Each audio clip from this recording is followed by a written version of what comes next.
Well, welcome to the Startup Espresso. I'm Hall T. Martin, the host of the show, where we talk about raising funding for your startup and the time it takes to have an espresso. I hope you enjoy this episode.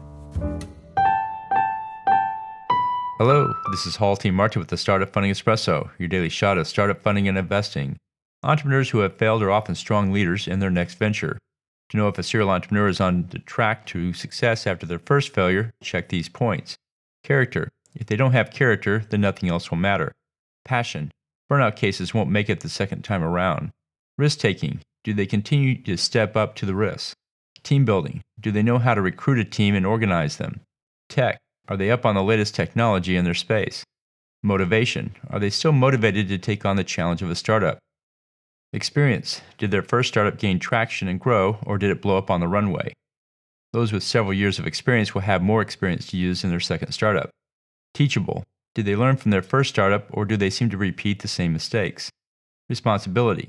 Do they take responsibility for their first startup failure? If not, they won't take responsibility for the next one. Retrospective. Did they analyze their first startup failure and understand thoroughly what happened, both good and bad? Failed entrepreneurs are experienced entrepreneurs. Look for the ones who captured the most from their first failure. Thank you for joining us for the Startup Funding Espresso, where we help startups and investors connect for funding. Let's go start up something today. Hall T. Martin is the director of Investor Connect, which is a 501c3 nonprofit dedicated to the education of investors for early-stage funding.